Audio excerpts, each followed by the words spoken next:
इस लेक्चर में चंडीगढ़ के बारे में डिस्कस करेंगे। चंडीगढ़ का एडमिनिस्ट्रेटिव स्ट्रक्चर कैसा है, संविधान के कौन से आर्टिकल के द्वारा इस पर रूल किया जाता है, किस तरह से इसको मैनेज किया जाता है, किसका अधिकार है, क्योंकि चंडीगढ़ 2 स्टेट की कैपिटल है, आपको पता है। हरियाणा की कैपिटल भी है राजधानी, और पंजाब की राजधानी भी है, और ये यूनियन टेरिटरी भी है।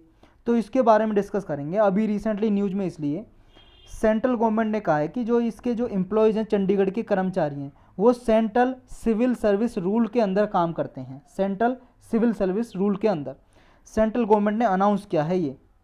तो ये जो जितने भी सेंट्रल सिविल सर्विस के रूल हैं, ये चंडीगढ़ के एम्प्लॉय पे, जो भी चंडीगढ़ एडमिनिस्ट्रेशन में कर्मचारी काम करते हैं, उन सब पे अप्लाई होंगे सेंट्रल गवर्नमेंट के बनाए हुए सिविल सर्विस के लिए रूल्स वगैरह, नियम वगैरह, जैसे IAS IPS पे यूज होते हैं वो रूल्स। तो यूनियन टेरिटरी ऑफ चंडीगढ़ है, ये दोनों की कैपिटल है, पंजाब की भी और हरियाणा की भी। तो इसका इम्प्लीकेशन क्या होगा, देखो, एक तो ये डिसीजन लिया गवर्नमेंट ने, सेंट्रल गवर्नमेंट ने, जो कर्मचारी हैं सेंट्रल गवर्नमेंट के रूल्स अगर लागू होंगे यहाँ पे, तो एडमिनिस्ट्रेशन जो है चंडीगढ़ का, उसके कर्मचारी हैं जो, उनकी जो रिटायरमेंट एज है वो बढ़ा दी है। 58 साल है जो अभी, 58 ईयर रिटायरमेंट की एज, वो 60 ईयर कर दी है। और जो वुमेन एम्प्लॉयज़ हैं, महिला कर्मचारी हैं, उनके लिए 2 साल की जो अभी बढ़ा दी है चाइल्ड केयर लीव। अभी क्या है, 1 साल की उनके लिए छूट होती है। जब जैसे मान लो किसी महिला ने बच्चे को जन्म दिया, तो 1 साल की उन्हें लीव दी जाती है, छुट्टी, ताकि अपने बच्चे का पालन पोषण सही से कर सकें। अब ये 2 साल कर दिए लीव, 2 साल की छूट दे दी है उन्हें, छुट्टी दे दी है।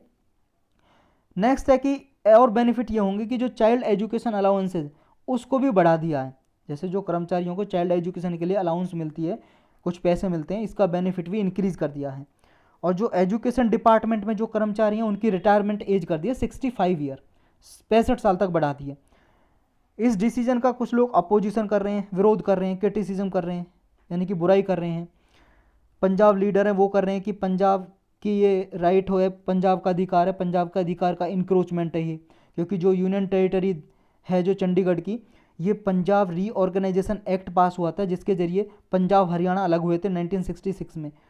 ये पंजाब रीऑर्गेनाइजेशन एक्ट, इसका वॉयलेशन है, ऐसा कहना है पंजाब का, पंजाब के अधिकारों का उल्लंघन है, पंजाब के लीडर ऐसा बोल रहे हैं, पंजाब के नेता। क्योंकि देखो 1966 में 1 नवंबर को पंजाब हरियाणा और कुछ हिमाचल प्रदेश का पार्ट, कुछ हिमाचल प्रदेश का पार्ट और कुछ पंजाब का पार्ट और हरियाणा का पार्ट, ये पंजाब हरियाणा अलग कर दिया था।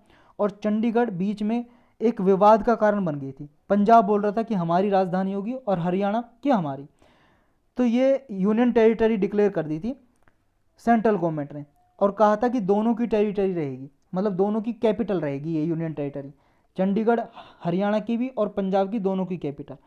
लेकिन अभी तक जो रूल चलता है, इस पर रूल्स रेगुलेशन एडमिनिस्ट्रेशन चलाया जाता है, पंजाब रीऑर्गेनाइजेशन एक्ट जो पास किया था सेंट्रल गवर्नमेंट ने, उसके द्वारा ही इसको एडमिनिस्ट्रेशन को चलाया जाता है। तो ये अपोजिशन जो कह रही है, पंजाब लीडर अपोज कर रहे हैं, इनका कहना यही है, इस एक्ट का उल्लंघन है ये।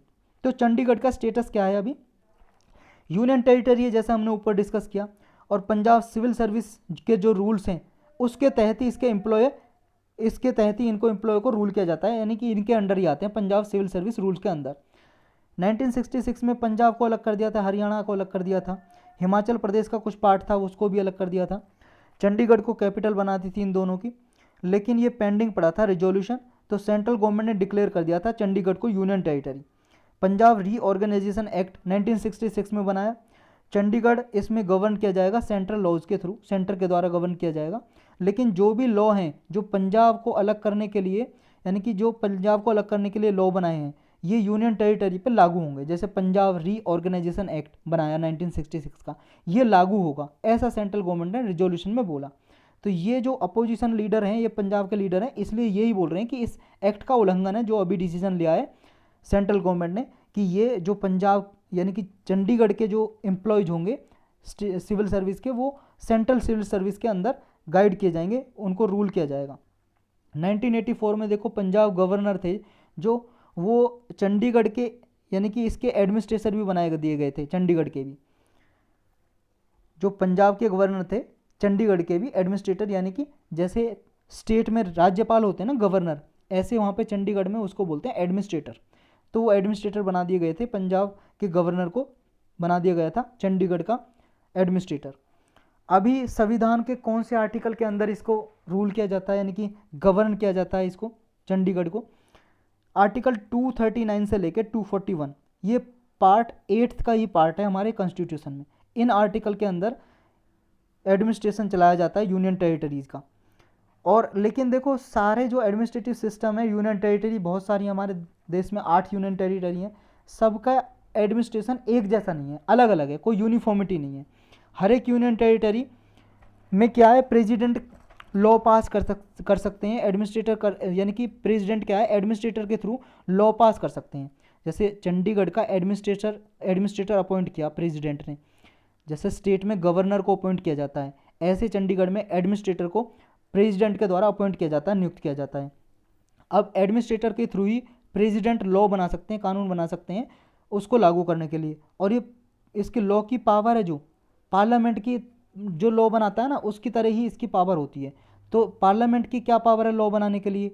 पार्लियामेंट की पावर ये देखो, चाहे, क्योंकि यूनियन टेरिटरी है चंडीगढ़, तो चाहे स्टेट लिस्ट में कोई सब्जेक्ट आता हो, चाहे यूनियन लिस्ट में, किसी भी 3 लिस्ट में आता हो, जो 7 शेड्यूल है उसमें 3 लिस्ट होती है ना, स्टेट लिस्ट, सेंट्रल लिस्ट और आपकी कंकरेंट लिस्ट। तो पार्लियामेंट सब पे लॉ बना सकती है यूनियन टेरिटरी के लिए, कि पीस मेंटेन करने के लिए, प्रोग्रेस करने के लिए, गुड गवर्नेंस मेंटेन करने के लिए। ये अंडमान निकोबार के लिए प्रेसिडेंट लॉ बना सकते हैं, रेगुलेशन बना सकते हैं, रेगुलेशन अंडमान निकोबार के लिए, लक्षद्वीप के लिए, दादर नागर हवेली के लिए, दामन दीव के लिए, ये सारी यूनियन टेरिटरी हैं। तो प्रेसिडेंट रेगुलेट कर सकते हैं। और देखो, जैसे पार्लियामेंट लॉ बनाती है, सेम इफेक्ट इन रेगुलेशन का सेम होता है। अदर फैक्ट ये देखो, चंडीगढ़ की जो एक कैपिटोल कॉम्प्लेक्स है, इसको 2016 में यूनेस्को ने वर्ल्ड हेरिटेज लिस्ट में इसको डाल दिया था। तो अब ये वर्ल्ड हेरिटेज लिस्ट में है चंडीगढ़ का कैपिटोल कॉम्प्लेक्स। और ये वर्ल्ड हेरिटेज कॉन्फ्रेंस हो रही थी इस्तांबुल में, इस्तांबुल है टर्की में, तुर्की में ये जगह है, वहाँ पे इसकी मीटिंग हो रही थी यूनेस्को की 40th मीटिंग, 40th सेशन। उसमें डिक्लेयर किया था 2016 में चंडीगढ़ की कैपिटोल कॉम्प्लेक्स को वर्ल्ड हेरिटेज साइट। तो यही था चंडीगढ़ के बारे में।